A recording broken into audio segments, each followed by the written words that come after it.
So very good morning to all of you. तो आज हम बात करने वाले हैं विटामिन बी 1 के बारे में। पिछले क्लास में हम लोग जो है विटामिन बी कॉम्प्लेक्स के अंदर कौन कौन से 8 एसेंशियल विटामिन थे उनके नाम के बारे में हम लोग देखे थे। उनके नाम देखे थे कि कौन कौन से विटामिन होते हैं और उनके केमिकल नेम के बारे में हम बात किए थे। और आज के क्लास में हम लोग बात करने वाले हैं विटामिन बी 1 के बारे में। यानी कि हमने आपको पिछले क्लास में बताया था कि विटामिन बी 1 को हम लोग जो है विटामिन बी 1 का जो केमिकल नेम होता है वो थाइमीन होता है। केमिकल नेम क्या होता है? थाइमीन होता है। इसके बारे में हम आपको पहले भी बता चुके हैं। और इस थाइमीन का जो दूसरा नाम होता है वो एंटी बेरी के नाम से हम लोग जानते हैं। Anti anti beri anti beri के नाम से जो है इसको हम लोग जानते हैं। और दूसरा जो नाम है इसका वो एंटी न्यूराइटिस के नाम से जो है हम लोग जानते हैं। एंटी न्यूराइटिस के नाम से जो है इसको हम लोग जानते हैं। ठीक है। तो पुराने समय में जो हमारे ओल्ड लिटरेचर में जो विटामिन बी 1 है उसको एनी न्यूरिन या न्यूराइटिस के नाम से जो है जाना जाता था, या एंटी बेरी फैक्टर के नाम से जो है जाना जाता था। अब आ जाइए कि हम विटामिन बी 1 के सोर्सेस के बारे में बात करते हैं कि आखिर विटामिन बी 1 का सोर्स क्या होता है। इसका जो सबसे अच्छा सोर्स है या पाया जाता है, गुड सोर्स जो है इसका, वो है सीरियल्स है। क्या है? सीरियल्स। सीरियल्स में जो है ये बहुत ज्यादा अमाउंट में पाया जाता है। खास करके ये आप एक सीरियल्स देख रहे हो या राइस देख रहे हो, तो इसके सबसे बाहरी लेयर को अगर हम देखें तो जो सबसे बाहरी लेयर होता है जिसको हम लोग ब्रान बोलते हैं। क्या बोलते हैं? ब्रान। यानी कि इसको हम लोग चोकर के नाम से जानते हैं। किस नाम से? चोकर के नाम से जानते हैं। ब्रान या चोकर कहते हैं, छिलका कहते हैं। ठीक है। इसके अंदर में ये जो आप व्हाइट कलर का जो लेयर देख रहे हो, इसी लेयर को हम लोग क्या कहते हैं? एलिरॉन लेयर के नाम से जानते हैं। एलिरॉन लेयर के नाम से जो है इसको हम लोग जानते हैं। और ये जो लेयर है बेसिकली इसी में आपका ये विटामिन बी 1 जो है पाया जाता है। और उसके अंदर में ये जो लेयर है वो बेसिकली अंदर में जो होता है वो एंडोस्पर्म होता है। ये आप लोग जो है क्लास 12th में ऑलरेडी पढ़ चुके हैं। ठीक है। और ये जो है बेसिकली इसका जो है ब्रश है, ये सब चीज को हम अभी डिस्कस नहीं करेंगे। ठीक है। तो देखो, जो विटामिन बी 1 कहां पाया जाता है, बेसिकली आउटर लेयर, ये जो ब्रान के बाद जो आउटर लेयर है उसमें पाया जाता है। सो कहां पाया जाएगा? आउटर लेयर ऑफ सीरियल्स या राइस में जो है ये पाया जाएगा। आउटर लेयर ऑफ सीरियल्स या फिर राइस में जो है पाया जाता है। अगर गुड सोर्स की बात करोगे तो ये जो गुड सोर्स में अनपॉलिश्ड होना चाहिए। अनपॉलिश्ड राइस में जो है इसके सबसे अच्छे सोर्स जो है पाए जाते हैं। यदि अगर आप इसको पॉलिश्ड कर दोगे, यानी कि इस लेयर को छिलके के नीचे वाला जो पहला लेयर है, आउटर लेयर है, अगर इसको हटा दोगे जो कि बेसिकली न्यूट्रिएंट रिच लेयर होता है, तो क्या होगा? ये जो है इसमें से लगभग लगभग जो है 80% जो है थाइमीन जो है रिमूव हो जाता है। क्या होता है? थाइमीन आपका रिमूव हो जाएगा। ठीक है, रिमूव हो जाता है। So polished the rice remove 80% of thiamine. तो पॉलिश जैसे ही आप करोगे राइस को, यानी कि उसको ऊपर के घिसैया कहते हैं, बेसिकली गांव की भाषा में इसको कहते हैं कि ऊपर वाला को छाटा देना। तो जब इसको करोगे तो ये क्या होगा, इसके ऊपर का जो लेयर है वो खत्म हो जाएगा और 80% जो है थाइमीन आपका लॉस कर जाएगा। सो ये जो बेटर न्यूट्रिटिव वैल्यू के लिए जो है कंप्लीटली आपको जो है आपको अनपॉलिश्ड राइस जो है लेना चाहिए। बाकी जो अलग अदर सोर्सेस हैं जैसे ईस्ट जो है बहुत अच्छे सोर्स है, या होल व्हीट्स, गेहूं जो है इसके बहुत अच्छे सोर्स होते हैं। होल व्हीट्स, या फिर सोर्सेस की बात करेंगे जैसे लीवर या फिर किडनी जो है इसके अच्छे सोर्स माने जाते हैं। तो ये सारे जो है विटामिन बी 1 के सोर्सेस हैं। ठीक है। और ईस्ट जो है बेसिकली इसके गुड सोर्स में काउंट किया जाता है। ईस्ट को हम लोग गुड सोर्स में रखते हैं। ठीक है। अब आ जाइए विटामिन बी 1 की केमिस्ट्री के बारे में हम लोग समझते हैं। बेसिकली इसके अंदर सब्स्टिट्यूट होते हैं, दो सब्स्टिट्यूट होते हैं। एक सब्स्टिट्यूट जिसको हम लोग क्या बोलते हैं? पिरामिडिन रिंग कहते हैं। क्या कहते हैं इसको? पहला जो सब्स्टिट्यूट होता है वो होता है पिरामिडिन पिरामिडिन रिंग के साथ में, पिरामिडिन रिंग के साथ में जो है थायाजोल लगा होता है। क्या लगा होता है? थायाजोल लगा होता है। और ये पिरामिडिन रिंग के साथ जो थायाजोल है, और ये दोनों एक दूसरे के साथ कनेक्टेड होते हैं किसके थ्रू? By methylene. किसके थ्रू कनेक्टेड होता है? मिथाइलिन से जो है ये कनेक्ट रहता है। अब चूंकि यहां पर ये जो है मिथाइलिन से जब ये कनेक्ट रहता है, मिथाइलिन जब इससे कनेक्ट रहता है, तो इस पूरे के पूरे स्ट्रक्चर का नाम हो जाता है क्या? इस पूरे स्ट्रक्चर का नाम होता है थाइमीन। इसको हम लोग क्या बोलते हैं? ये पूरे स्ट्रक्चर का नाम हो जाएगा अब थाइमीन। तो ये है आपका थाइमीन, पिरामिडिन रिंग के साथ थायाजोल और उसके साथ में मिथाइल जब कनेक्टेड रहता है, इसको हम लोग क्या बोलते हैं? थाइमीन कहते हैं। अब क्या होगा कि ये जो थाइमीन है बेसिकली ये एक्टिव फॉर्म में नहीं होता है। थाइमीन जो है वो नॉन एक्टिव फॉर्म है। क्या है? नॉन एक्टिव फॉर्म है। ठीक है, ये नॉन एक्टिव फॉर्म है। तो इसको एक्टिव होने के लिए जरूरी है कि इसको एक्टिव हो, तो एक्टिव होने के लिए इसमें ऐड होता है थाइमीन के साथ। थाइमीन के साथ क्या होता है? यहां पर दो फॉस्फेट ग्रुप जुड़ जाएगा। थाइमीन है यानी कि यहां पर दो फॉस्फेट जुड़ जाएगा, दो फॉस्फेट जुड़ जाएगा। तो क्या हमने किया कि यहां पर दो फॉस्फेट ग्रुप को ऐड कर दिया, और जब फॉस्फेट ग्रुप को ऐड कर देने के बाद ये आपका बन जाता है क्या? टीपीपी। इसका फुल नेम होता है थाइमीन थाइमीन पायरोफॉस्फेट। इसका क्या नाम हुआ? Thiamine pyrophosphate. ठीक है, तो ये थाइमीन पायरोफॉस्फेट जो है वो बेसिकली क्या है? एक्टिव को एंजाइम है। एक्टिव को एंजाइम है, राइट। इसको हम लोग क्या बोलते हैं? एक्टिव को एंजाइम। अब आ जाइए इसका हम लोग फिजियोलॉजिकल फंक्शन समझते हैं कि आखिर विटामिन बी1 का फंक्शन क्या है। तो देखो, ह्यूमन बॉडी के अंदर जो इसका फंक्शन है वो बेसिकली दो जगह पर है। So two important role in human body. Human body के अंदर इसके दो इंपॉर्टेंट रोल है ह्यूमन बॉडी। पहला फंक्शन है कि ये एनर्जी जनरेशन में पार्टिसिपेट करता है। कहां पर? Energy generation. और दूसरा जो है वो है नर्व इंपल्स के ट्रांसमिशन में। पहला फंक्शन कहां पे? Energy generation. और दूसरा जो है इसका फंक्शन है वो नर्व इंपल्स में। नर्व इंपल्स को क्या करता है? बेसिकली नर्व इंपल्स ट्रांसमिशन में। ठीक है, सो बेसिकली इसका जो फंक्शन है वो नर्व इंपल्स ट्रांसमिशन और एनर्जी जनरेशन में है। अब समझो कि एनर्जी जनरेशन में कैसे रोल प्ले करता है विटामिन बी1, जो थायामीन है वो कैसे वर्क करता है।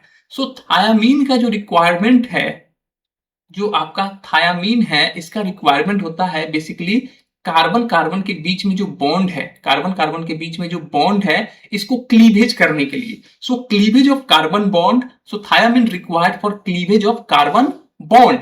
कार्बन के बॉन्ड को तोड़ने के लिए जो है बेसिकली इसका रिक्वायरमेंट जो है होता है। कार्बन कार्बन के बीच में जो बॉन्ड है उसको क्लीवेज करने के लिए इसकी जरूरत होती है। जैसे पहला अगर हम एग्जांपल के रूप में देखें, पहला जो है पहला जरूरत कहां पे होगा? Decarboxylation of alpha keto acid. Alpha keto acid में जो है इसकी जरूरत होती है, यानी कि अल्फा कीटो एसिड में जो है इसकी जरूरत पड़ती है। ठीक है, दूसरा जो जरूरत इसका पड़ता है वो है ट्रांस कीटोलेज रिएक्शन में। कहां पर?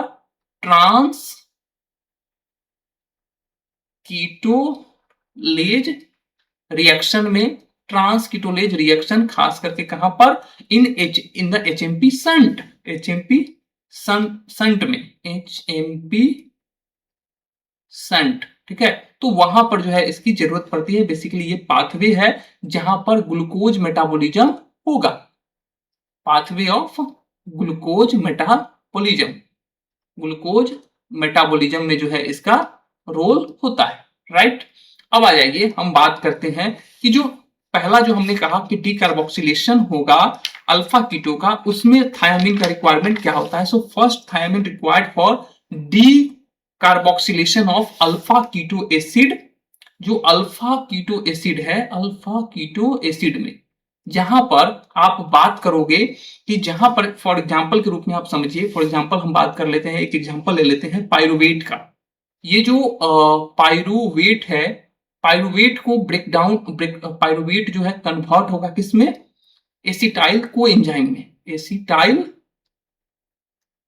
को एंजाइम में, ठीक है। तो जब पाइरुवेट जो है एसिटाइल को में कन्वर्ट करेगा, इसके लिए यहां पर जरूरत होता है कि इसका क्या हो, ऑक्सीडेटिव डीकार्बोक्सिलेशन हो। तो ऑक्सीडेटिव डीकार्बोक्सिलेशन जैसे ही होगा तो यहां पर CO2 बाहर निकलेगा, ठीक है। तो ऑक्सीडेटिव डीकार्बोक्सिलेशन होगा, और दूसरा कि यहां पर जो NAD है वो कन्वर्ट करेगा NADH2 में, और दूसरा क्या होगा कि जो यहां पर NAD है वो कन्वर्ट करेगा, NAD जो है वो कन्वर्ट करेगा किसमें, NAD कन्वर्ट करेगा NADH2 में, NADH2 में, ठीक है, NADH2 में। तो यहां पर भी जो है इसको जरूरत पड़ा, तो NAD को NADH2 में कन्वर्ट करने के लिए जो है इसको TPP की जरूरत पड़ती है, with the help of TPP। यहां पर थाइमीन पायरोफॉस्फेट की जरूरत इसको पड़ती है, ठीक है। सो ये जो रिएक्शन है इसको कैटालाइज होने के लिए क्या जरूरत है, पाइरुवेट डिहाइड्रोजिनेज कॉम्प्लेक्स जो है इसको जरूरत होगा, और यहां पर जो है पाइरुवेट डिहाइड्रोजिनेज की जरूरत पड़ती है, ठीक है। तो पाइरुवेट डिहाइड्रोजिनेज और TPP यानी कि थायामीन पायरोफॉस्फेट का जरूरत पड़ता है, तब जाके जो है आपका NAD जो है कन्वर्ट करता है NADH2 में, ठीक है, with the help of TPP, thiamine pyrophosphate के। सो ये जो है एक मल्टी एंजाइम कॉम्प्लेक्स होता है, क्या है बेसिकली, ये मल्टी एंजाइम कॉम्प्लेक्स है, मल्टी एंजाइम कॉम्प्लेक्स है, राइट। अब समझो कि इसी के मिलता जुलता जो रिएक्शन और हम आपको समझाते हैं, जैसे अल्फा कीटो ग्लूट्रेट डिहाइड्रोजिनेज, जैसे अल्फा कीटो ग्लूट्रेट को अगर हमको कन्वर्ट करना है, खास करके जब ये कन्वर्ट करेगा सक्सिनाइल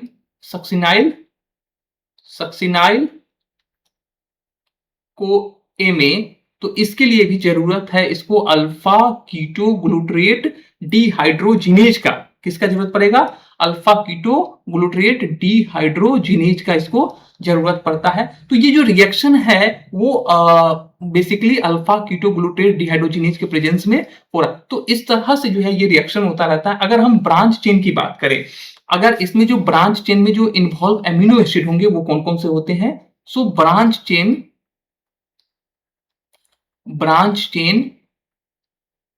एमिनो एसिड की अगर हम बात करें, इसमें आप याद रख सकते हो 3 एमिनो एसिड है, खास करके जिसको हम लोग शॉर्ट में VIL के नाम से हम लोग जानते हैं, जिसमें सबसे पहला आता है वैलिन, ल्यूसीन एंड आइसोल्यूसीन, ठीक है, आइसोल्यूसीन। तो ये 3 एमिनो एसिड है जो ब्रांच चेन में रहते हैं इसके। सो ये तीनों जो है बहुत ही इंपॉर्टेंट रिएक्शन होता है, और यहां से ये तीनों रिएक्शन होने के बाद जो है जब आपका ये जो NADH जब बना, सो NADH कहां एंटर करता है, NADH जो है बेसिकली रिस्पॉन्सिबल होता है आपके एनर्जी जनरेशन में, और ये NADH कहां चल जाएगा, इलेक्ट्रॉन ट्रांसपोर्ट चेन में, ETC में चल जाएगा, इलेक्ट्रॉन ट्रांसपोर्ट चेन में, ठीक है। और वहां पर जाकर क्या करेगा, ATP का फॉर्मेशन करता है। सो ETP में गया, इलेक्ट्रॉन ट्रांसपोर्ट चेन में जाने के बाद यहां पर जाकर ATP का फॉर्मेशन करता है, और सो इसीलिए थाइमीन का जो जरूरत है वो एनर्जी जनरेशन में आपका यूज होता है, ठीक है। तो ये हमने देखा, हमने इसके अब बात कर लेते हैं कि इसके जो डेली अलाउंस है वो कितने होते हैं, इसका फिजियोलॉजिकल फंक्शन देखा। अब हम लोग देखते हैं RDA, रिकमेंडेड डेली अलाउंस क्या होता है, रिकमेंडेड डेली अलाउंस यानी कि प्रतिदिन अगर हम बात करें कि कितना जरूरत होता है विटामिन B1 का हम लोग के लिए, तो देखो ह्यूमन बॉडी के लिए ये सबसे, क्योंकि ये जो है कहां पाया जा रहा था, ये बेसिकली पाया जा रहा था राइस में। आप देखे थे कि ये बेसिकली सीरियल्स है या राइस है, उसके ऊपर पाया जा रहा था। क्यों, नेचर ने इसको राइस के ऊपर ही डाला, ताकि जितना आप राइस खाओगे उतना विटामिन B1 आपके बॉडी की जरूरत है, उतना विटामिन रहता है, और आपके बॉडी में कमी नहीं होगी। लेकिन आपने क्या किया कि इसको पॉलिश्ड किया, इसको जो है ऊपर के छिलके को आपने छिलके हटा दिया चमकने के लिए, ताकि चावल अच्छा दिखे, सीरियल्स अच्छा दिखे, जिसके वजह से आपके विटामिन की कमी हो जाएगी। तो इसीलिए नेचर ने दिया है आपको, आप इसको अनपॉलिश्ड ही खाओ, ठीक है, पॉलिश मत करो, ठीक है, तो आपको कभी भी जो है इसकी कमी नहीं होगी। तो हम लोग को बाहर से लेने की जरूरत नहीं पड़ती। तो इसका डिफिशियंसी जो है बहुत रेयर होता है, क्योंकि ये आपके राइस पर प्रेजेंट होता है। अगर हम डेली की बात करें, अगर हम लोग की बॉडी में, तो ये जो है रिक्वायरमेंट जो है ये डिपेंड करता है कैलोरी इनटेक पर, कि आप कितना जो है कैलोरी इनटेक करते हो, इसका रिक्वायरमेंट। क्योंकि जितना आप कैलोरी इनटेक करोगे उतना ही कैलोरी जो है बर्न होगा, और उतना ही आपका NADH बनेगा, और फिर वो इलेक्ट्रॉन ट्रांसपोर्ट चेन में जाएगा, और इलेक्ट्रॉन ट्रांसपोर्ट चेन में जाने के बाद जो ATP बनेगा। तो जरूरत उतना ही है जितना आप खाओगे। तो ये डिपेंड करेगा किस पर?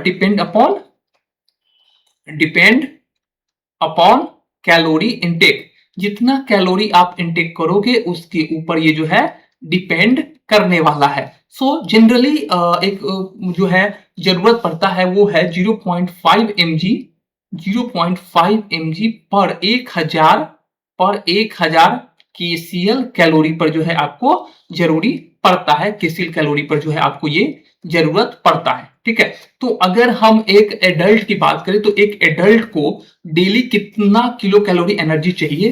तो लगभग एक एडल्ट को 2000 से लेके लगभग 2500 कैलोरी जो है, या बहुत एक्सेस यूज करने वाले हैं उनको जरूरी पड़ता है एक एडल्ट को जो है एनर्जी रिक्वायर्ड होता है।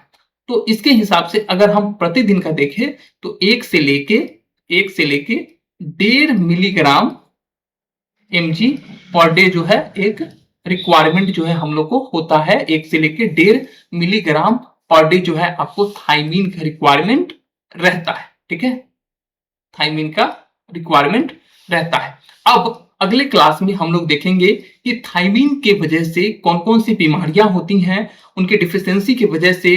जब विटामिन B1 की डिफिशियंसी होगी तो उसकी वजह से कौन कौन से मैनिफेस्टेशन बॉडी पर आते हैं, क्या क्या साइन सिम्टम आते हैं, कौन कौन से डिजीजेज होते हैं, उनके बारे में हम अगले क्लास में देखेंगे। तो चैनल पर नए हैं तो चैनल को सब्सक्राइब कर लीजिए, ताकि जब भी हम लाइव आए तो आपको जो है नोटिफिकेशन मिले और लाइव क्लास को आप अटेंड कर पाए। तो PSM का हम टोटल सिलेबस जो है कवर करने वाले हैं, 1 से लेके हमारे सारे सीरीज जो है आपको लाइव सेक्शन में जो है मिलते चले जाएंगे, 1 बाय 1 करके। आप वहां से जो है आप इजीली पढ़ सकते हैं, और अपने फ्रेंड के साथ शेयर करिए, चैनल को सब्सक्राइब रखिए, ताकि नए नए वीडियो आपको टाइम टू टाइम मिलती रहे।